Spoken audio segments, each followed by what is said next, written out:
रसूल बख्श साहब, नदीम अफजल चंद साहब फरमा रहे हैं कि जाती उम्रा में सारे फैसले हो रहे हैं, चंद ब्यूरोक्रेट्स बिठा लेते हैं और वो बैठकर फैसले कर रहे होते हैं। नौबत यहाँ तक आ गई है कि एक दूसरे की कारकर्दगी को निशाना बनाया जा रहा है, तो ये मामला कहाँ जाकर रुकता दिखाई दे रहा है?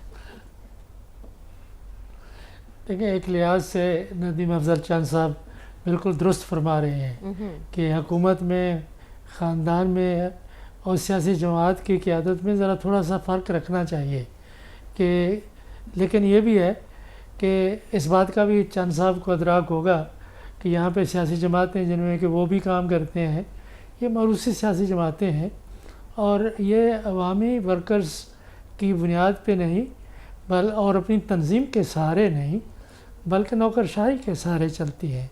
और पंजाब में तो हमने ये देखा है कि एक अरसे से ऐसा है कि सियासी जमात से ज़्यादा इन्हसार नौकरशाही पे बिल्कुल रखना चाहिए। ये नहीं है, मैं उसके ख़िलाफ़ तो नहीं हूँ, इसलिए कि अगर आपने हुकूमत के काम करने हैं तो जो हुकूमत की ब्यूरोक्रेसी है उसने आपकी पॉलिसीज़ को इन्फोर्स करना है, इम्प्लीमेंट करना है।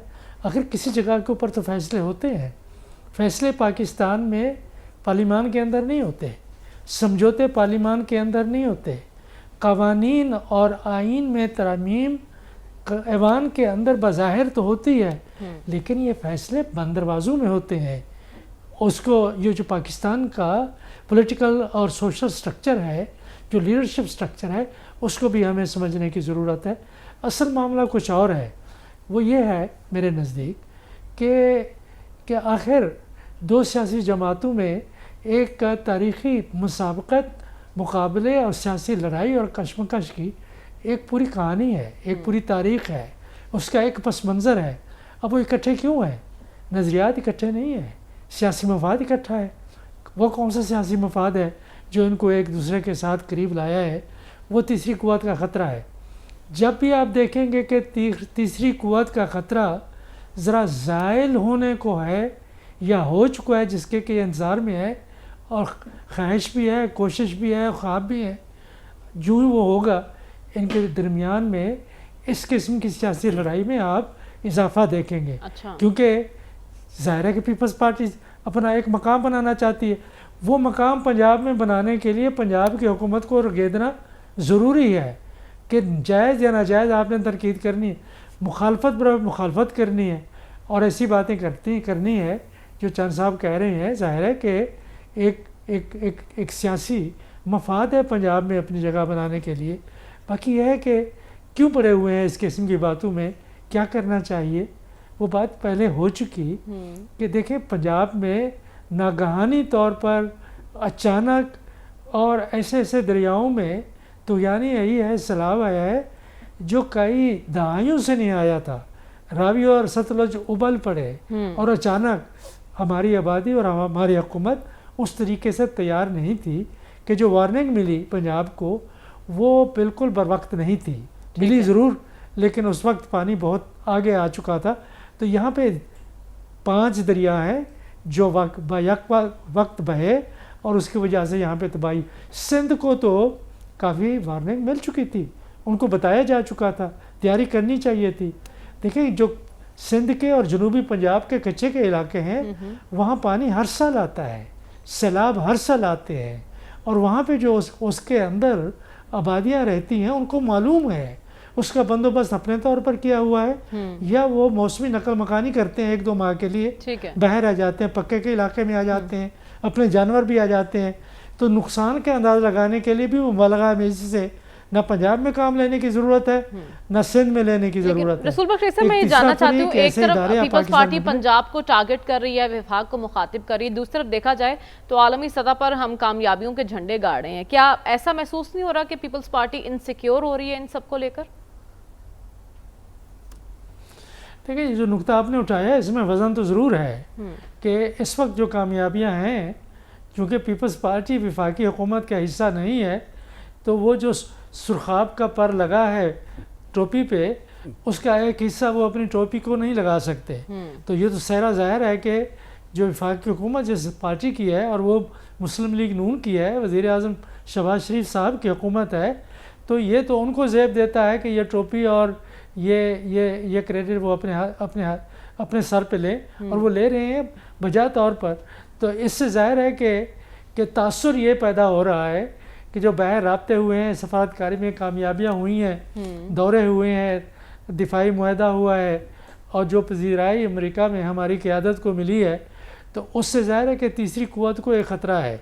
اور اگر اس کو خطرہ ہے تو پھر پاکستان پیپلز پارٹی کو بھی محسوس ہو رہا ہے کہ وہ جماعت جو اس وقت وفاق اور پنجاب میں ہے، یہ نہ ہو کہ کہیں وہ اس تیسری سیاسی جماعت کی وہ مقام لے لے اور یہ بہت پیچھے رہ جائیں اور سندھ کی پارٹی رہ جائیں اور سندھ کے بھی رورل ایریاز کی کنٹری سائڈ کی پارٹی بن کے رہ جائیں. تو ظاہر ہے کہ انہوں نے پھر یہ مسائل تو ضرور اٹھانے ہیں. سیلاب کے حوالے سے میں اس بات کی تائید کرتا ہوں کہ یہ ذمہ داری صوبوں کی ہے. صوبوں کے پاس وسائل موجود ہیں، ان کو وسائل خرچ کرنا چاہیے. انٹرنیشنل کمیونٹی کے پاس جانے کی ہمیں ضرورت نہیں ہے. بہت بھکاری پن ہو چکا، اپنے وسائل پر انحصار کرنا ضروری ہے. ٹھیک ہے، تو آپ کہہ رہے ہیں صوبوں کی ذمہ داری ہے اور انہیں اپنی ذمہ داری پوری کرنا ہوگی. رسول بخش صاحب، میں یہ جاننا چاہتی ہوں کہ مودی کے ہوتے ہوئے پاک بھارت مذاکرات کے امکانات کتنے ہیں؟ ہو سکتے ہیں یا نہیں؟ بالکل نہیں ہو سکتے. دیکھیں، ڈائلاگ کی بات ہمیں اس ماحول میں نہیں کرنی چاہیے، بار بار نہیں کرنی چاہیے. سب کو معلوم ہے کہ جب ڈائلاگ ہوتے ہیں تو ہو جاتے ہیں جب حکومتیں تیار ہوتی ہیں اس کے لیے. اس وقت جنوبی ایشیا کا ماحول، اور خصوصی طور پہ مائی کے واقعات کے بعد اور اس سے پہلے جب سے کہ مودی سرکار اقتدار میں آئی ہے، یا بی جے پی کا وہ دھڑا جو اس وقت اقتدار میں ہے دہلی میں، وہ اقتدار میں آیا ہے پاکستان کے لیے انہوں نے تمام راستے بند کیے ہوئے ہیں. ہمارے خارجہ تعلقات کی نوعیت دیکھ لیں کہ نہ ان کا ہے کمشنر یہاں ہے نہ ہمارا وہاں پہ ہے. تو ہم ایک دوسرے کے ساتھ سپورٹس میں ہاتھ ملانے کے لیے تیار نہیں ہے. تو ہماری طرف سے جو ڈائلاگ کی آفر ہے، میں تو اس کے خلاف مجھے جانی نہیں چاہیے کہ ماحول نہیں ہے. جب ماحول بنتا ہے تو اس کے لیے بات کرنے کی ضرورت نہیں ہوتی. اس کے لیے اعلان کسی انٹرنیشنل فورم پہ نہیں ہوتا. آپ پیغام رسانی کرتے ہیں اپنے سفارتکاروں کے ذریعے، ایمبیسیز کے ذریعے ہوتی ہیں. لیکن رسول بخش صاحب، ریکارڈ پر ایک بات آ جانا ہے. ایک عالمی فورم پر آپ نے بتا دیا کہ ہم امن کے خواہاں ہیں، جنگ تو ہم جیت چکے ہیں، لیکن ہم آگے بات چیت ٹیبل پر بیٹھ کے حل کرنا چاہتے ہیں. تو یہ ایک اچھا جیسچر نہیں ہے؟ دیکھیں، عالمی فورمز پر جو باتیں ہوتی ہیں نا، ان کے اوپر لوگ کوئی دھیان نہیں دیتا. کہ جو وہاں پہ اعلانات ہوتے ہیں اور جس طریقے سے ہم پیشکشیں کرتے ہیں، وہ ان کے اوپر لوگوں کا بس وہ ٹھیک ہے، اچھی بات ہے، ہو گئی. لیکن میں کہتا ہوں کہ اس کو بار بار نہیں دہرانا چاہیے. ٹھیک ہے، ایک ماحول کی بات ہے. اور دوسرا یہ ہے کہ جو مزاج ہے اس وقت بی جے پی کی حکومت کا، وہ ایسا نہیں ہے کہ سنجیدگی کے ساتھ پاکستان کے ساتھ مذاکرات ہو سکیں. یہ میں نہیں کہتا کہ مذاکرات نہیں ہوئے. خفیہ طور پر، خفیہ چینل سے ماضی میں اسی حکومت اور ہماری حکومت کے درمیان مذاکرات براہ راست نہیں، لیکن ایسے ذرائع سے ہوتے رہے ہیں کہ پیغام رسانی ہوتی رہتی ہے. اور جب کوئی ماحول بنے گا تو بات چیت کا سلسلہ آگے نکلے گا. تاریخ یہ ماحول بنانے میں امریکہ کوئی کردار ادا کر سکتا ہے آپ کی نظر میں؟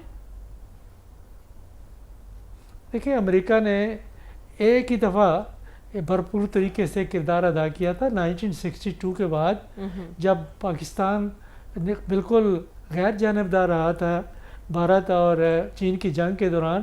تو انہوں نے یہ کہا تھا کہ آپ ہندوستان کے لیے مشکلات پیش نہ کریں، لیکن یہ ہے کہ ہم کوشش کریں گے کہ آپ کے مذاکرات ہو جائے کشمیر کے بارے میں مسئلے کے لیے. اس کے بعد مذاکرات ہوئے، 6 راؤنڈ ہوئے. ایک طرف سے ذوالفقار علی بھٹو سے ہمارے وزیر خارجہ، اور دوسری جانب سے بھارت کی طرف سے سورن سنگھ تھے. 6 مذاکرات ہوئے، کسی نتیجے کے نہیں پہنچے تھے. تو یہ بات وہیں پہ آ جاتی تھی. اور اس کے بعد ظاہر ہے کہ 1963 میں غالباً جواہر لال نہرو صاحب بھی یہاں پہ پاکستان میں آئے تھے اور مری میں صدر ایوب خان سے ملاقات ہوئی تھی. تو یہ سنجیدہ باتیں پھر کافی دیر تک ہوتی رہیں، لیکن ایک دن ضرور مذاکرات ہوں گے، کامیابی بھی ہوگی. لیکن ابھی وہ وقت لگتا ہے کہ آپ کہہ رہے ہیں ابھی وہ وقت ہندوستان اور نہیں پاکستان کے تعلقات میں. اس کے لیے ماحول پیدا کرنے کی ضرورت ہے اور اس کی ایک بڑی ذمہ داری ابھی بھارت پر عائد ہوتی ہے.